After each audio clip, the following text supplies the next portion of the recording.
அனைவருக்கும் வணக்கம். இதில் நம்ம என்ன பார்க்க போகிறோம் அப்படின்னா எஸ்எஸ்சிலேருந்து எஸ்எஸ்சி ஜிடி கான்ஸ்டபிளுக்கான நோட்டிஃபிகேஷன் வெளியிட்டிருக்காங்க.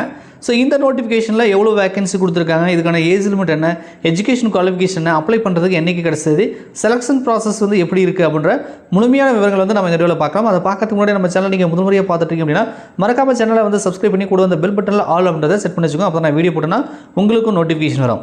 சரி, ஓகே. நோட்டிஃபிகேஷன் வந்து இன்றைக்கி தான் கொடுத்துருக்காங்க. ஆன்லைன் அப்ளிகேஷன் இன்று முதல் ஸ்டார்ட் ஆகுது. 5/9/2024 பார்த்தீங்கன்னா 14/10/2024 வரைக்கும் நம்ம வந்து அப்ளை பண்ணிக்கலாம் அப்படின்றத வந்து கொடுத்துருக்காங்க. Last date time of the receipt of online அப்ளிகேஷன்றது 14/10 தான். பேமெண்ட், அதாவது ஆன்லைனில் பேமெண்ட் பண்ணுறது கடைசி தேதி பார்த்தீங்கன்னா ஒரு நாள் டைம் கொடுத்துருக்காங்க எக்ஸ்ட்ராவாக.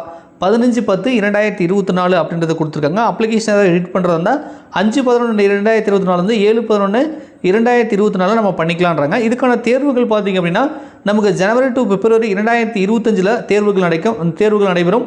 அதுவும் வந்து ஆன்லைன் எக்ஸாம், அது கம்ப்யூட்டர் பேஸ்டு டெஸ்ட் அப்படின்றத வந்து குறிப்பிட்டிருக்காங்க. ரைட்டா? சரி, ஓகே. மற்ற விவரங்கள், அதாவது இந்த தேர்வுகள் பார்த்திங்க அப்படின்னா கண்டிப்பாக நம்ம தமிழில் நடக்கும். ரீஜனல் லாங்குவேஜில் 13 ரீஜனல் லாங்குவேஜில் இந்த கம்ப்யூட்டர் பேஸ்டு டெஸ்ட் இருக்கும். அதில் தமிழும் ஒன் ஆஃப் த லாங்குவேஜ் அப்படின்னு தெரிஞ்சுக்கோங்க. நீங்கள் தமிழ் மீடியம் ஸ்டூடெண்ட் தான், நீங்கள் தமிழ்லேயே கூட இந்த எக்ஸாமுக்கு வந்து நீங்கள் ப்ரிப்பேர் ஆக முடியும் அப்படின்றத தெரிஞ்சுக்கோங்க. பே ஆஃப் ஸ்கேல், அது சென்ட்ரல் கவர்மெண்ட் ஜாப், பேமெண்ட்லாம் கொஞ்சம் நல்லா தான் இருக்கும். பார்த்தீங்கன்னா லெவல் 1ல் 18,000 56,900 வரைக்கும் கொடுக்குறதா சொல்லியிருக்காங்க. லெவல் 3ல் பார்த்தீங்கன்னா 21,700 முதல் 69,100 வரைக்கும் கிடைக்கின்றாங்க. ஸோ சேலரி பற்றி நம்ம ஒரி பண்ணிக்க வேண்டியதில்லை. சென்ட்ரல் கவர்மெண்ட் ஜாப், ஸோ நல்ல சேலரியே கிடைக்கும். வேகன்சி நம்ம எதிர்பார்த்ததை விட அதிகமாகவே இருக்குது. நம்ம ஒரு 30,000 35,000 தான் வரும்னு எதிர்பார்த்தோம். இங்கே பார்த்தீங்கன்னா கிட்டத்தட்ட ஒரு 40,000 வேகன்சி சொல்லலாம். அதாவது 39,481 வேகன்சி இப்போ நோட்டிஃபிகேஷன் கொடுக்கும்போதே வந்து கொடுத்துருக்காங்க. மேபி அதுக்கப்புறம் ரிவைஸ் பண்ணுறதுக்கான வாய்ப்புகள் கூட இருக்குது. ஒரு பல்கான வேகன்சியே வந்திருக்குன்னே சொல்லலாம்.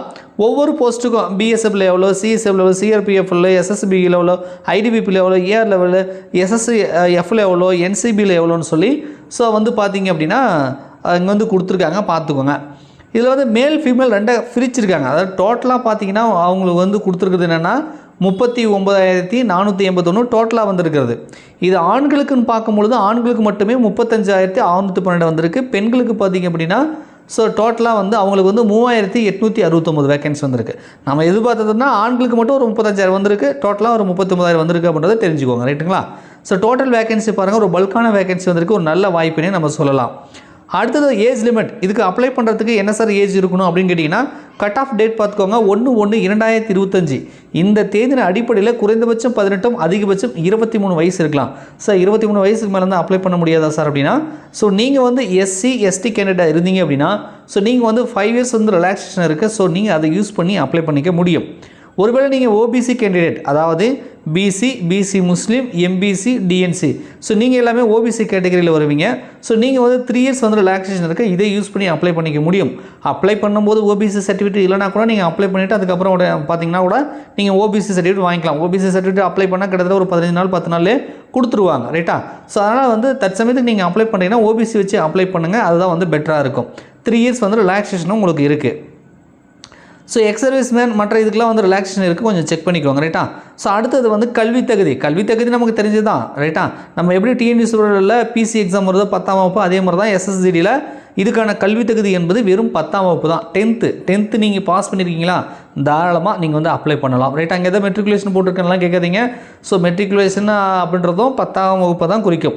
ரைட்டா? நம்ம தமிழகத்தில் எஸ்எஸ்எல்சி 10ன்னு சொல்கிறோம் இல்லையா, அதை மட்டும் நீங்கள் படிச்சிருந்தால் போதுமானது, பாஸ் பண்ணியிருந்தால் போதும். 1/1/2025 அப்படின்ற மாதிரி வந்து போட்டிருக்காங்க.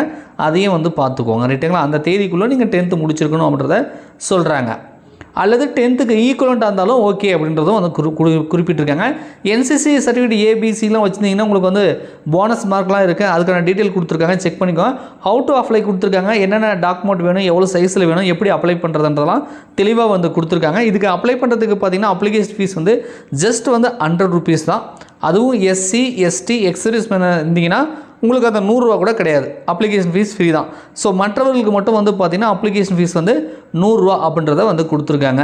ஸோ மற்ற விவரங்கள் என்ன அப்படின்னா சென்டர் ஆஃப் எக்ஸாமினேஷன். இதுக்கு அப்ளை பண்ணிங்க அப்படின்னா நம்ம சதர்ன் ரீஜனில் நம்ம பார்த்திங்கன்னா நம்ம தமிழகத்தில் நிறைய முக்கியமான சிட்டிஸ்க்கெலாம் பார்த்திங்கன்னா எக்ஸாம் சென்டர் வந்து கொடுத்துருப்பாங்க. இங்கே பார்த்திங்கன்னா இங்கே இருக்கும்னு நினைக்கிறேன்.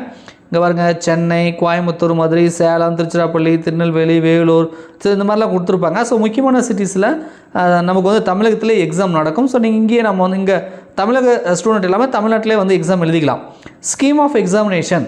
ஸோ இதுக்கு வந்து பார்த்தீங்கன்னா கம்ப்யூட்டர் டெஸ்ட்னு சொல்லியாச்சு. இப்போ வந்து பார்த்தீங்கன்னா 80 கொஷின் அப்படின்னு சொல்கிறாங்க. கேரிங் 2 மார்க், ஒரு கொஷினுக்கு 2 மார்க் அப்படின்ற மாதிரி வந்து கொடுத்துருக்காங்க. ஜென்ரல் இன்டெலிஜென்ட் ரீசனிங்கில் வந்து பார்த்தீங்கன்னா 20 கொஷின் இருக்கும். ஜென்ரல் நாலேஜ் அண்ட் ஜென்ரல் அவேர்னஸில் ஒரு 20 கொஷின், எலமெண்ட்ரி மேத்தமெட்டிக்ஸில் 20 கொஷின், இங்கிலீஷ் அல்லது ஹிந்தி அப்படின்றாங்க. நீங்கள் ஏதாவது ஒரு லாங்குவேஜ் சூஸ் பண்ணிக்கலாம். அதில் வந்து ஒரு 20 கொஷின், ஒரு கொஷினுக்கு 2 மார்க்கு. ஸோ 40 போட்டிருக்காங்க பார்த்துக்கோங்க. ரைட்டா? ஸோ போட்டிருக்காங்க 60 மினிட்ஸ் வந்து உங்களுக்கு எக்ஸாம் நடக்கும். நான் ஏற்கனவே ஸ்டார்டிங்கில் சொல்லிட்டேன்னு நினைக்கிறேன். கொஷின் வந்து தமிழ்லையும் வரும். ஆனால் அப்ளை பண்ணும்போது நீங்கள் தமிழ் அப்படின்றத சூஸ் பண்ணணும். அப்போ தமிழ்லையும் நீங்கள் கொஷின் பார்த்துக்கலாம், இங்கிலீஷ்லேயும் பார்த்துக்கலாம். ரைட்டா? ஸோ டீட்டெயில் சிலபஸ் இவங்களே வந்து மென்ஷன் பண்ணிட்டாங்க. General intelligent reasoning, general knowledge, general awareness, elementary mathematics, English, ஹிந்திக்கு. ஸோ பேசிக் சிலபஸ் வந்து இவங்களே வந்து கொடுத்துருக்காங்க. இதை வந்து நீங்கள் வந்து செக் பண்ணிக்குவாங்க. ரைட்டுங்களா? ஸோ இது இல்லாமல் ஃபிசிக்கல் ஸ்டாண்டர்ட் டெஸ்ட் இருக்கும், ஃபிசிக்கல் டெஸ்ட்லாம் இருக்கும் கண்டிப்பாக. ரைட்டா? அது மட்டும் இல்லாமல் பார்த்தீங்கன்னா உங்களுக்கு உயரம், ஒரு குறிப்பிட்ட உயரம் தேவை. அது ஒரு போலீஸ் எக்ஸாம் மாதிரி தான். ஸோ குறிப்பிட்ட உயரம் வந்து ஆண்களுக்கும் பெண்களுக்கும் இருக்கணும். செஸ்ட் மெஷர்மெண்ட்லாம் இருக்கணும்னு சொல்லுவாங்க. அதையும் பார்த்துக்கோங்க. ரேஸ் ஈவெண்ட் இருக்கும். ஸோ அது வந்து பார்த்தீங்க அப்படின்னா உங்களுக்கு மேலுக்கு வந்து 5 kilometre in 24 minutes, 1.6 kilometre in 7 மினிட்லாம் போட்டிருக்காங்க. ஃபீமேலுக்கு 1.6 கிலோமீட்டர் 8 நிமிஷம், 800 மீட்டர் இன் 5 மினிட்ஸ்லாம் அப்படிலாம் வந்து கொடுத்துருக்காங்க. ரைட்டா? ஸோ அதையும் வந்து பார்த்துக்கோங்க. ஃபிசிக்கல் ஸ்டாண்டர்ட் டெஸ்ட் அப்படின்றது கொடுத்துருக்காங்க. ஸோ மேல் அப்படின்னா ஆண்களுக்கு குறைந்தபட்சம் 170 சென்டிமீட்டர் இருக்கணும். பெண்களாக இருந்தால் 157 சென்டிமீட்டர் வந்து கண்டிப்பாக வந்து உயரம் இருக்கணும். எஸ்டி கேண்டிடேட்டாக இருக்கீங்கன்னா உங்களுக்கான ரிலாக்ஸேஷன் இருக்குது. ஸோ நீங்கள் வந்து பார்த்தீங்கன்னா மேல் கேண்டிடேட் வந்து 162.5, ஃபீமேல் கேண்டிடேட் வந்து 150.0.